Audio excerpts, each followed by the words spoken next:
Bonjour mes chers frères, que la paix de notre Seigneur Jésus soit maintenant sur vous et sur toute votre maison. Amen. Je suis le pasteur Antonio Junior et je suis très heureux que nous soyons ici pour un autre jour de prière. Frères, Dieu a fait des merveilles, n'est-ce pas? J'ai reçu de nombreux témoignages de personnes qui étaient sans espoir, dont le mariage était détruit aux yeux des hommes. Mais Dieu a rétabli, Dieu a restauré. Frères, il y a tant de miracles. Récemment, une jeune fille m'a dit que cette œuvre n'est pas la mienne, mais celle du Saint-Esprit, de Dieu. Elle m'a dit souffrir d'un grave problème de santé, une douleur persistante à la colonne vertébrale. Et donc elle était déjà allée voir des médecins. Elle prenait de nombreux médicaments pour soulager la douleur, car les médecins ignoraient comment résoudre ce problème. Et puis un jour j'ai apporté un message ici parlant de la foi. D'ailleurs, j'ai parlé de cette femme qui avait une perte de sang depuis 12 ans.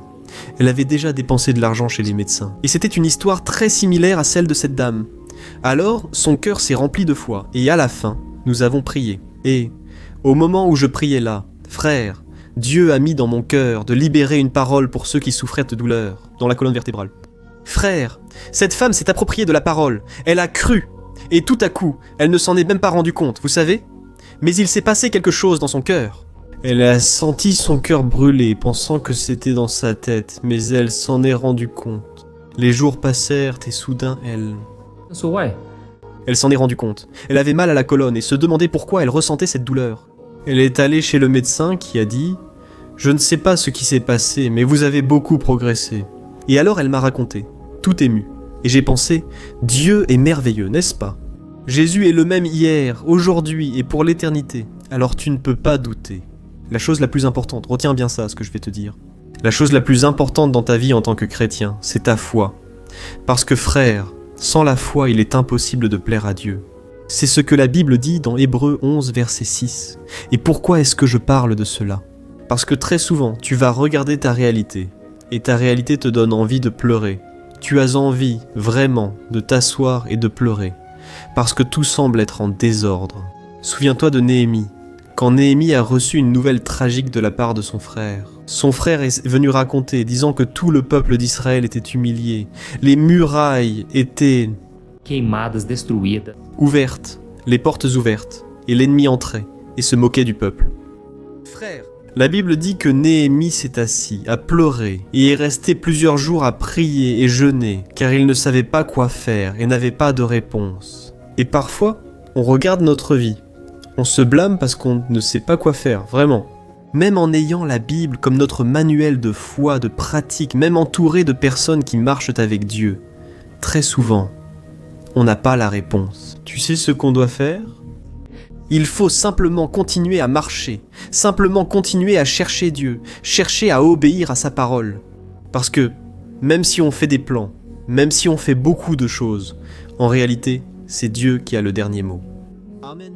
La Bible dit, dans Proverbe 16, verset 9, que le cœur de l'homme fait des projets, mais c'est le Seigneur qui dirige ses pas. Autrement dit, Dieu ne va pas te manipuler, il ne va pas faire les choses à ta place, mais au fur et à mesure que tu avanceras, il te donnera la direction. Amen. Dans le psaume 25, verset 12. Il est aussi dit que celui qui craint Dieu garde cela. Celui qui craint Dieu, c'est-à-dire qui adore Dieu, qui le respecte, lui, qui connaît l'importance du Seigneur dans sa vie. Alors, il continue en disant que Dieu l'instruira sur le chemin qu'il doit suivre.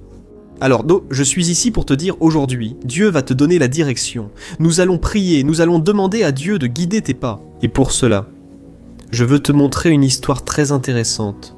Tu vas voir comment Dieu agit dans les coulisses. Je parle toujours beaucoup de ça, n'est-ce pas? Parce que je regarde ma propre vie et, à de nombreux moments, je pensais que mes prières ne fonctionnaient pas. Très souvent. Je demandais des signes, je sais que toi qui m'écoutes ici, tu demandes souvent des signes, n'est-ce pas? Dieu, montre-moi que tu es avec moi. Utilise le pasteur Antonio Junior, parle-moi pendant le culte, donne-moi un signe, frère. Parfois, le signe ne sera pas comme tu l'imagines, mais tu le verras entre les lignes. Le Saint-Esprit utilise des personnes, les circonstances. Dieu utilise tout ce qu'il faut pour que tu n'abandonnes pas. Parfois, tu es plus près du miracle que tu ne crois. Y as-tu déjà pensé? Parfois, tu es à un pas de voir un changement radical se produire dans ta vie. Je vais te raconter une histoire sur Saül, peut-être inconnue pour toi, qui s'est déroulée avant qu'il ne devienne roi. Frère, Dieu est merveilleux. Je suis très enthousiaste de t'apporter ce message, parce que je sais qu'il va changer ta vie. Ensuite, nous prierons pour ta maison et ta famille. Alors, laisse déjà ton commentaire, je ne sais pas si tu le sais, Michel, mais au fur et à mesure que vous commentez, que vous cliquez sur le bouton j'aime. Cela aide YouTube à comprendre que la vidéo est bonne et il va l'envoyer à plus de personnes.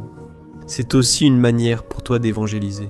Gloire à Dieu, nous allons déjà commencer. Je veux juste te demander rapidement de cliquer sur le bouton s'abonner qui est juste en dessous de la vidéo. Active la cloche qui va apparaître à côté. Jette un coup d'œil et ensuite sélectionne l'option toutes pour ne pas rater les prochaines vidéos que je vais publier, d'accord ? Suis avec moi la prière du soir, la prière du matin et les vidéos de l'après-midi. Gloire à Dieu, frère. Aujourd'hui, je veux parler avec vous de quelque chose que je sais que tout le monde affronte. Mais peu de gens comprennent, d'un point de vue spirituel, ce que sont nos frustrations. Je sais qu'on nous a appris à croire que lorsque Dieu est dans l'affaire, les portes vont s'ouvrir automatiquement. Le chemin va devenir facile. Tout va couler merveilleusement bien, n'est-ce pas ? Malheureusement, beaucoup d'églises transmettent en cette idée et on finit par y croire, parce qu'en réalité c'est quelque chose que tout le monde aime entendre. Qui n'aime pas entendre. Dieu va ouvrir une porte pour moi, un emploi aujourd'hui. Dieu fera un miracle cette semaine, et la personne pour qui tu as prié arrivera dans ta vie. Je sais que nous aimons tous entendre les promesses de Dieu, mais il y a quelque chose qui se passe dans le processus. Et si nous ne savons pas comment Dieu agit, mes frères, nous allons être frustrés. On peut être tellement déçu qu'on ne veut même plus retourner à l'église, on ne veut même plus prier. Je me souviens d'une fois où un de mes oncles était très malade, et cela sert d'avertissement. Beaucoup de gens croient souvent que Dieu est obligé de guérir, juste parce que Jésus a dit que son nom est disponible et que si nous prions au nom de Jésus, le malade sera guéri. Frère, mon oncle est devenu très malade, et je disais à ma famille que Jésus allait bientôt le guérir. Bien sûr, j'utilisais ma foi, n'est-ce pas ? Et cela ne veut pas dire non plus que c'est mauvais, parce qu'en réalité, vous montrez que vous croyez. C'est un grand témoignage devant les gens. Mais frère, la vérité est que Dieu a d'autres plans pour lui. Et je ne savais pas ce qui s'est passé. Laisse-moi t'expliquer. Mon oncle a commencé à venir à l'église avec moi et à chaque fois, le pasteur priait pour lui. J'étais un nouveau converti et je disais à tout le monde, Jésus va le guérir à tout moment. Et tout le monde était dans cette attente, n'est-ce pas ? Mais j'ai commencé à lutter contre les circonstances. Parce qu'au fil des jours, son état s'est aggravé. En fait, sa santé était déjà très affaiblie. Et puis, un jour, lors du culte, il a finalement accepté Jésus comme son sauveur. J'étais très heureux, mais en même temps, pour moi ce n'était pas suffisant. Sérieusement ? J'étais heureux pour son salut, mais j'attendais la guérison et je l'avais déjà annoncé à tous. Ma prière était « Dieu, ne me laisse pas avoir honte, honore-moi devant les gens. » J'ai dit qu'il allait être guéri. Frère, un jour je l'ai emmené à l'église et je me souviens très bien. C'était un dimanche après-midi. Nous avons fait une réunion de prière là-bas. Et je l'ai emmené. À ce moment-là, mon oncle a ressenti une très grande paix. Il l'a ressenti dans tout son corps. Quelque chose de différent se passait avec lui. Et j'ai alors commencé à glorifier Dieu. J'étais très heureux et il s'est senti très bien, tu sais. Mais ensuite, il est rentré. Et 1 ou 2 jours après, voilà, il allait très bien. Mais il n'était pas encore guéri et il est... guéri. Il s'est aggravé une nuit. Et le lendemain, il est parti. Frère, vous ne pouvez pas imaginer la frustration qui a envahi mon cœur, parce que j'avais tellement prié, vous savez ? J'ai souvent prié Dieu pour que cela n'arrive pas, frère. J'étais tellement triste, tellement déçu, mort de honte devant ma famille, parce que j'étais le seul converti. J'étais le seul là-bas à dire que Jésus allait le guérir. Mais tard, frère, avec le temps, j'ai commencé à réaliser que cette frustration me gênait beaucoup, vous savez ? Ma vie spirituelle. C'est parce que quand les gens me demandaient de prier pour les autres, je n'avais pas beaucoup de foi, tu comprends ? Je n'avais pas cette confiance, cette certitude. C'est comme si un seau d'eau froide était tombé sur ma foi. Et puis, avec le temps, seulement avec le temps, ce n'était pas facile. Dieu m'a guéri. Il m'a montré qu'il est souverain et que la plus grande grâce que nous puissions recevoir, le plus grand miracle qu'une personne puisse avoir dans sa vie, c'est Jésus dans son cœur. Imaginez, frère, ce monde est si éphémère. Et une chose que j'ai apprise, c'est que Dieu, en vérité, il veut peupler le ciel. Dieu peut guérir des personnes ici sur terre pour montrer sa puissance, mais il y a des cas, frère, où Dieu veut épargner la personne de la souffrance. Il y a des personnes qui vont être guéries, mais elles sont déjà âgées. Elles pourraient peut-être s'égarer plus tard. Frère, les voies de Dieu dépassent les nôtres. Amen. Isaïe 55 dit que, tout comme les cieux, tout comme les nuages, sont bien au-dessus de la terre, ainsi sont les pensées de Dieu à notre égard. Alors, bien sûr, nous croyons jusqu'au bout, c'est notre rôle, mais Dieu, lui, sait ce qui est le mieux pour chacun de nous. Amen. Il est intéressant de noter que nous pensons souvent que recevoir un non est habituel. En fait, c'est l'œuvre de l'ennemi. En réalité, c'est un manque de foi de notre part. Et alors, on pense comme ça. Ah, si j'avais prié davantage, ce poste aurait été pour moi. Si Dieu était vraiment avec moi, ce client n'aurait pas annulé. Dieu serait en train de me bénir financièrement et dans tous les domaines, tu es d'accord? Mais aujourd'hui, je vais te montrer, à travers la Bible, que le nom de Dieu peut être la meilleure chose qui te soit arrivée dans la vie. Croyez-moi, frère. Je parle par expérience personnelle, je pourrais donner plusieurs témoignages ici, mais je veux que tu analyses maintenant la vie d'un jeune homme appelé Saül. La Bible raconte qu'avant de devenir le roi d'Israël, avant d'être connu, Saül n'était qu'un jeune homme grand. Il était beau, il était le fils d'un homme très riche, appelé Kis, et sa vie était ordinaire. Tu vois ? Jusqu'au jour où un problème est survenu. Et c'était un problème ordinaire, un problème qui pourrait arriver à n'importe qui. Les animaux de sa ferme, celles de son père, se sont enfuis, et Dieu a demandé à Saül d'aller à la recherche des animaux. Regarde comment Dieu contrôle tout. Frère, je vais vous lire ce qui est écrit dans 1 Samuel, chapitre 9, versets des 3 et 4. Il est écrit ceci. Un jour, les ânesses du père de Saül se sont perdues, et il dit à son fils, « Prends un serviteur et va chercher les ânesses. » Saül traversa la région montagneuse d'Éphraïm et la région de Shaalim, mais les ânesses n'y étaient pas. Alors il traversa la région de Biblé, Benjamin, mais ils ne les trouvèrent toujours pas. Amen. Réfléchissons ensemble à cette scène, frère Saül. Il n'est pas sorti de chez lui pour accomplir une mission spirituelle. Il n'est pas parti faire des missions. En fait, il est sorti pour résoudre un problème, une perte financière.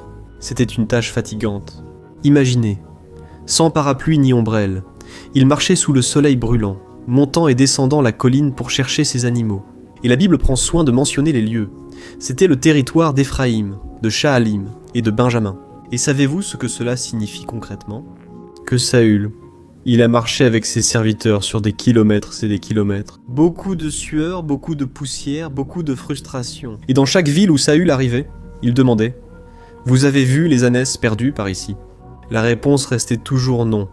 Même lorsqu'il arrivait dans une autre ville où quelqu'un d'autre disait non. Autrement dit, Saül vivait ce que beaucoup d'entre nous vivent aujourd'hui, cette sensation de tourner en rond et de ne pas avancer.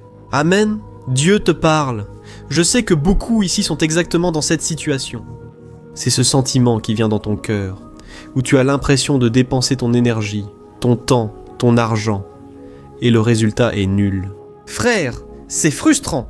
Tu laisses un curriculum vitae, personne ne t'appelle. Tu tentes de réparer ta relation, mais ça empire, non ? L'autre personne ne change jamais. Il semble qu'il n'y ait plus de solution. Ou alors tu essayes d'économiser de l'argent, et quand tu commences à mettre un peu de côté, soudain, ta voiture tombe en panne. Quelle est ta première pensée ? Mince Dieu, pourquoi tu ne m'aides pas à trouver vite cette solution ? Pourquoi tu ne règles pas vite ce problème ? Ouais. Frère, vous vous rappelez qu'au début du message, j'ai dit que j'allais montrer ce qui se passe.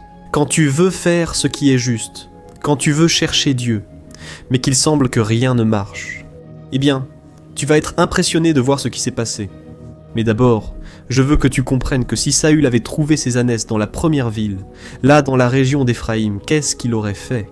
Il aurait pris les animaux, mis la corde autour de leur cou et serait rentré chez lui satisfait, n'est-ce pas ? Mission accomplie, problème résolu, la vie continue. Mais, mes frères, Dieu aimait tellement ce jeune homme que pour qu'il réussisse vraiment, les choses devaient d'abord mal tourner. Et je vais t'expliquer ce qui s'est passé, parce qu'après qu'il est parti, il y avait un homme avec lui là-bas, un serviteur.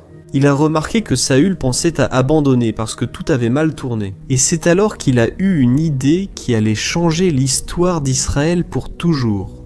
Regarde, c'est intéressant. Je vais te lire le verset 6 de 1 Samuel, chapitre 9. Le serviteur cependant dit « J'ai une idée, Saül, dans cette ville habite un homme de Dieu. » Les gens d'ici le respectent beaucoup, parce que tout ce qu'il dit arrive. Allons le chercher. Peut-être qu'il pourra nous dire où nous devons aller.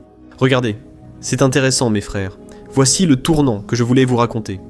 Parce que c'est le besoin, c'est ce manque qu'ils ont eu, c'est ce problème dans lequel ils étaient, qui les a poussés à chercher le prophète Samuel. Et nous le savons, n'est-ce pas? En lisant le reste du chapitre, nous voyons que Samuel attendait déjà Saül pour l'oindre comme premier roi d'Israël. Alléluia. Je suis sûr qu'ils n'imaginaient même pas, même dans leurs meilleurs rêves, que cela puisse arriver. Gloire à Dieu! Vous savez pourquoi, frère? Dieu voit tout, Dieu voit l'avenir. Et Dieu avait déjà des plans pour ce garçon, même le roi Saül. Il a très bien commencé. Je ne sais pas si vous le savez, mais il a même prophétisé et remporté de grandes batailles. C'était un homme de prestance, et ce n'est qu'avec le temps, malheureusement, qu'il a pris de mauvaises décisions. Il a été désobéissant, mais Dieu avait des plans pour sa vie. Et je sais qu'en ce moment, tu penses comme ça, pasteur. Mais j'ai tellement prié pour une cause et pour moi c'est différent. Parce que jusqu'à aujourd'hui, je n'ai pas vu de solution. Jusqu'à aujourd'hui. Pasteur, j'ai déjà tout essayé. Je suis déjà allé à l'église. J'ai déjà demandé la prière. Pasteur, je prie ici avec vous depuis si longtemps. Pasteur. Mais rien. Ça recommence. Frère, quand les gens me disent ça, la première chose qui me vient à l'esprit, c'est la suivante. Dieu sait comment s'occuper de nous. Tu vas remarquer que, pendant que tu cherches Dieu, il travaille dans d'autres domaines de ta vie auxquels tu ne t'attends même pas. Peut-être qu'aujourd'hui tu es une personne plus calme. Peut-être qu'aujourd'hui tu as plus de patience, plus d'espoir, plus de foi. Peut-être qu'aujourd'hui tu ne te stresses plus autant qu'avant. Ou alors, tu es plus libéré du péché, même si parfois tu trébuches, tu échoues. Tu peux déjà remarquer que si tu es vraiment avec Jésus, le Saint-Esprit travaille déjà dans ta vie. Amen. Et Dieu, très souvent, il remarque que notre cœur est tourné vers lui. Et pendant que nous cherchons la face de Dieu, Dieu travaille dans des domaines auxquels nous ne pensons même pas. Alors, même la frustration est nécessaire. Tu te rappelles que je vous ai parlé de mon oncle qui selon moi n'a pas été guéri, n'est-ce pas? Je crois que Dieu a guéri son âme et l'a emmené au ciel rencontrer Jésus. Mais... Na minha visão, irmãos, estava tudo errado. E aquela frustração na minha cabeça era o final de tudo. Je suis ici pour te dire qu'en fait, cela fait partie du processus. Alléluia. Il y a des gens qui parfois, quand la relation se termine, désespèrent. Frère, récemment, un jeune homme m'a confié « Pasteur, je veux mettre fin à ma vie, car la fille m'a quitté et est déjà avec un autre. Je vais très mal, pasteur, je vais tout arrêter. » Je lui ai dit « Mon frère, ne laisse personne t'entraîner vers le fond. En aucun cas. Préfères-tu être condamné, être éloigné de Dieu pour toujours à cause d'une chose pareille? Ta vie est précieuse. Elle a coûté le sang de Jésus. Et c'est alors que j'ai commencé à le conseiller. Grâce à Dieu, au moins il a chassé cette mauvaise pensée de sa tête.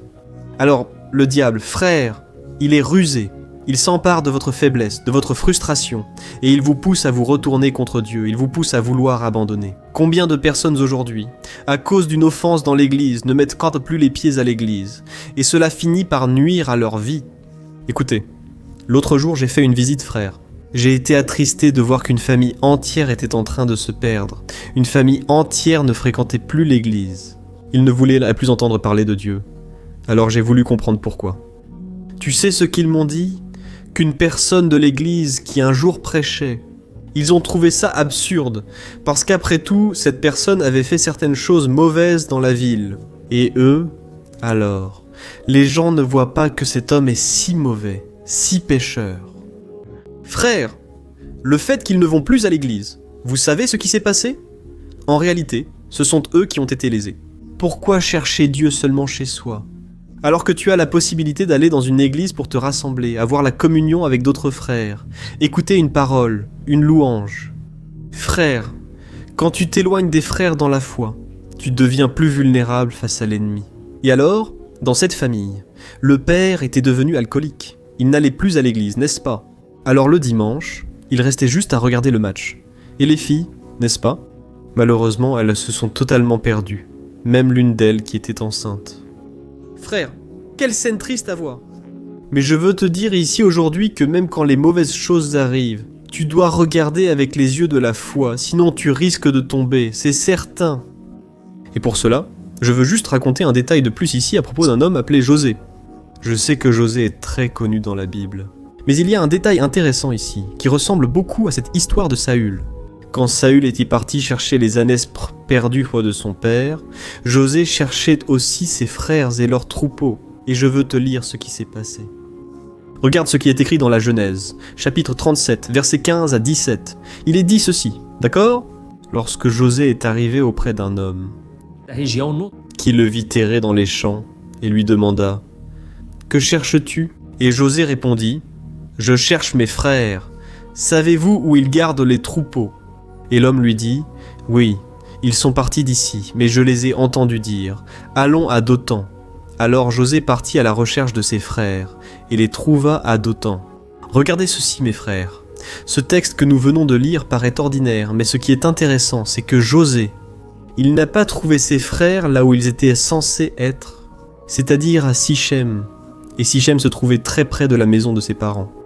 Il a donc dû marcher plus, et c'est alors qu'il a trouvé ses frères à Dothan. Et tu sais ce qui s'est passé à Dothan. C'est là que les frères ont trouvé José, ont jeté José dans la citerne et l'ont vendu aux marchands qui allaient en Égypte. José a été vendu comme esclave. Et là tu es en train de dire, oh là là. Pastor, misericórdia, que tragédia, pastor. Des frères ? Ce n'était pas une tragédie, c'était prévu dans le plan de Dieu. Si José avait retrouvé ses frères à Sichem, près de chez lui, il se serait peut-être contenté de se moquer de lui, et José serait rentré chez son père. Mais, quand il est allé à Dothan, qui était loin de chez lui, il est entré sur une route qui l'amènerait jusqu'à la maison de Potiphar, en Égypte, puis il a été emprisonné, n'est-ce pas ? Nous le savons. Et finalement, il est devenu gouverneur de l'Égypte, où il sauverait le monde. Todo da fome. Então, irmãos, o fato dele não encontrar os seus irmãos a primeiro momento foi, na verdade, um encontro divino. Deus permitiu, irmãos, os momentos de... Ça va rester. Ça va rester ici à Terrer.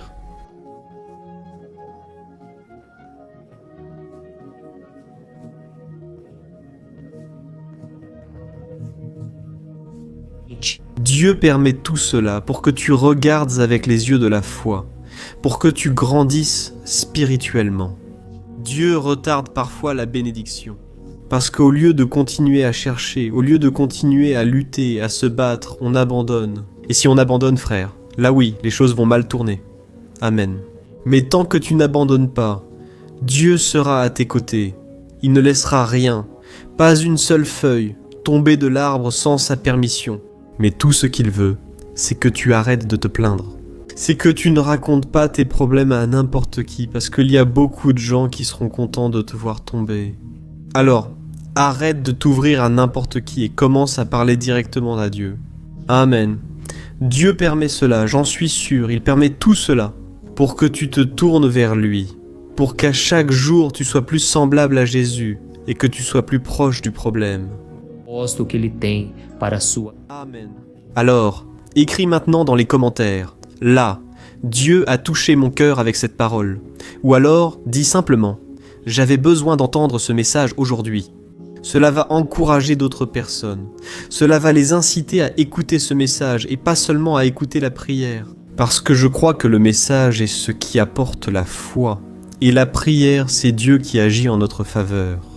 Alléluia, gloire à Dieu. Ferme les yeux et, à la fin de la prière, je te demande juste de partager dans les groupes WhatsApp et avec tes proches. Et cette personne qui va entendre cette prière maintenant saura qu'elle est très aimée par toi, qu'elle est très spéciale. Parce que tu ne vas l'envoyer qu'aux personnes dont tu sais qu'elles seront vraiment touchées par cela. Amen. Ferme les yeux et prions. Alléluia, Seigneur mon Dieu et mon Père. Nous voulons te remercier, mon Père, pour tout ce que tu as fait. Malgré tout, pour le souffle que tu nous donnes chaque jour, pour lutter, pour affronter les défis. Merci mon Père pour l'occasion d'écouter ta voix. Je sais mon Dieu que cette parole a touché comme une flèche, qu'elle a atteint la cible avec précision. Ces personnes avaient-elles besoin de cette parole ? Il y a des personnes ici maintenant, mon Dieu, qui pleurent, des personnes qui ont urgemment besoin d'une réponse parce qu'elles sont au milieu du désert. La chaleur est brûlante. Cette personne ne trouve pas d'issue depuis longtemps, mais chaque jour, il semble qu'elle perde ses forces. Seigneur, aie pitié mon Dieu. Je sais que tes pensées sont bien plus élevées que les nôtres, et que tes voies sont parfaites, même quand on ne comprend rien à ce qui se passe. Père, je te présente maintenant la vie de mon frère, de ma sœur, dans la foi. Ils prient ici avec moi tous les jours, Seigneur, dans la prière du matin, dans la prière du soir, et ils sentent souvent que quelque chose va arriver. Mais ils ne savent pas où aller, ils ne savent pas où chercher. C'est pourquoi, mon Dieu, je crois qu'aujourd'hui, le Seigneur apporte une direction. Apporte, Seigneur, une direction pour nos chemins. Comme le dit le psaume 25, celui qui craint le Seigneur sera guidé sur le chemin à suivre. Ô mon Dieu, nous voulons entendre ta voix, Père, nous te demandons pardon, parce que bien souvent nous écoutons plus Conselho dos ímpios, ces personnes qui ne t'écoutent pas et ne te suivent pas, au lieu de suivre ta parole ou ton Saint-Esprit. Et c'est pour cela, bien souvent, que nous restons frustrés. Mais aujourd'hui, Seigneur, je me lève comme prophète dans la vie de tes enfants, pour déclarer que cette porte fermée, que ce non, n'est pas la fin de cette personne. Je prie, mon Dieu, d'ouvrir les yeux spirituels de ton peuple. Maintenant, là où ils ne voient que la perte, la déception, qu'ils puissent, mon Père, voir une direction là où auparavant ils ne voyaient que l'échec, qu'ils puissent maintenant voir avec les yeux de la foi, en croyant que tu les conduis vers quelque chose de bien plus grand. Alléluia, enlève mon Père, en ce moment, tout sentiment d'amertume à cause de la frustration. Comme j'ai été guéri, mon Dieu, par cette prière qui me semblait inefficace. Mais en réalité, Seigneur, tu étais en train d'agir, c'est moi qui ne voyais pas, parce que j'étais encore immature, Seigneur. Très souvent, nous restons tellement attachés à nos propres plans, à ces petits projets que nous créons, que nous n'arrivons pas à voir le plan que le Seigneur a derrière tout cela. Pardonne-nous, Seigneur, pour notre entêtement. Quand nous nous plaignons, en réalité, nous ouvrons des portes à l'ennemi. Et, en ce moment, je réprimande toute œuvre du mal contre ces personnes. Père, il y a ici des personnes opprimées, des personnes qui ressentent une usure, une fatigue dont elles ne connaissent pas la cause. vem, e então os pais Elles s'inquiètent. Les personnes autour d'elles deviennent très tendues, craignant ce qui pourrait arriver. Je te demande, Seigneur, d'aller là où sont cette femme et cet homme dans cette chambre. Ce jeune qui a souvent déjà perdu ses rêves simplement parce qu'il a traversé des frustrations. Ô Dieu, montre-lui que tu as fermé cette porte, non pour la punir, mais pour la protéger et la guider vers le lieu de la promesse. Ô Seigneur, donne à cette personne cette paix qui dépasse toute compréhension, qu'elle puisse dormir tranquillement ce soir, sachant que tu prends soin de tout. Et j'ordonne aussi qu'en ce moment, toute maladie causée par le stress émotionnel quitte maintenant ce corps. Sois guéri au nom de Jésus. Reçois l'équilibre émotionnel. Reçois la guérison dans ton esprit. Reçois-le dans ton âme. Toi qui souffres de douleur dans tout ton corps. Douleur à la colonne vertébrale, maux de tête, douleur à l'estomac, douleur dans chaque partie de ton corps. Je réprimande maintenant toute douleur, je chasse tout mal, toute maladie, par le puissant nom de Jésus-Christ. J'annule maintenant, dans le monde spirituel, toute maladie. Tout ce qui a été levé contre cette personne tombe à terre au nom de Jésus. Ô Seigneur mon Dieu, apporte la guérison, Seigneur. Envoie tes anges, mon Père. Fais un miracle surnaturel dans la vie de cette personne. Alléluia. Ô mon cher frère, ma sœur, je sais que tu es là en train de m'écouter maintenant. Et si tu as essayé de combler le vide de ton cœur avec des choses, avec des personnes, souvent dans le péché, je veux que Jésus te rencontre aujourd'hui, mais je veux aussi que tu lui remettes ta vie. Parce que Jésus frappe à la porte, mais c'est à toi d'ouvrir cette porte et de l'inviter à entrer. Amen. Alors, si tu as le cœur ouvert, si tu veux vivre l'éternité avec Jésus quand tes yeux se fermeront ici sur cette terre, alors répète cette prière avec foi, avec audace. Amen. Dis ainsi: Ô Seigneur Jésus, je remets ma vie entre tes mains. Pardonne-moi, Jésus, pour mes péchés. Transforme-moi et sauve-moi. Je reconnais que je ne peux pas guider mes propres pas. J'ai besoin de toi, Seigneur. Je crois que tu es mort sur la croix à cause de mes péchés et que tu es ressuscité pour me sauver. Jésus, je te demande, aie pitié de moi, pardonne-moi. Jésus, transforme-moi, je ne sais pas vivre loin de toi. Seigneur, écris mon nom dans le livre de la vie. Je reçois par la foi ton pardon, ton amour et ta direction, aujourd'hui et pour toujours. Au nom de Jésus. Amen. Ô mon Dieu, je place devant toi, Père, la vie de cette personne qui a fait cette prière. Que son passé reste derrière elle. Seigneur, qu'une nouvelle histoire commence aujourd'hui. Une histoire non basée sur ses recherches infructueuses, mais sur ta volonté, qui est bonne, parfaite et agréable. Seigneur, je te demande que ce message, que cette prière se répande, que des milliers et des milliers de personnes soient atteintes, qu'il y ait délivrance, salut et guérison à travers ta parole, qui est prêchée ici en ligne. Père, que cette vidéo parvienne dans les hôpitaux, dans les prisons, dans les foyers détruits, et qu'elle apporte lumière et espoir à ces personnes. Au nom de Jésus, mon Dieu, c'est ainsi que je prie et te remercie. Amen. Gloire à Dieu, alléluia. Salut, avant que tu ne partages cette vidéo, je veux juste te poser une question. As-tu réussi à contrôler tes émotions ? Savais-tu que la chose la plus importante de nos jours, c'est de savoir gérer tes émotions, pour ne pas être bouleversé par tout ce qui se passe autour de toi ? Vous savez, frères, j'ai remarqué que de plus en plus de personnes, même en ayant la foi, en croyant en Dieu, n'arrivent pas à être heureuses et à avoir une vraie paix. En y pensant, frères, j'ai vu que la Bible montre que les hommes et femmes du passé ont aussi affronté ce mal. Ansiedade. J'ai sélectionné 100 histoires de la Bible, avec un langage facile et simple pour que tu comprennes qu'il est vraiment possible de vaincre l'anxiété et d'avoir une vie bien meilleure. Une vie qui sera en paix avec toi-même, avec les personnes autour de toi et surtout avec Dieu. Parce que je ne sais pas si tu le sais, Dieu n'agit pas dans un cœur anxieux. Dieu attend que tu aies confiance en lui de tout ton cœur. Et, pour cette raison, dans ce livre, je vais te présenter des outils pour que tu puisses vaincre définitivement ce mal. D'accord ? Alors, je veux t'envoyer par email ce livre que je viens d'écrire, intitulé 100 Anxiété. Je suis certain qu'après, tu témoigneras de ce que Dieu fera. Frères, des milliers de personnes sont déjà bénies par les messages de ce livre. Alors, fais ceci. Je vais laisser le lien juste en dessous et tu vas cliquer dessus pour l'acquérir et le recevoir dans ta boîte mail ou accède à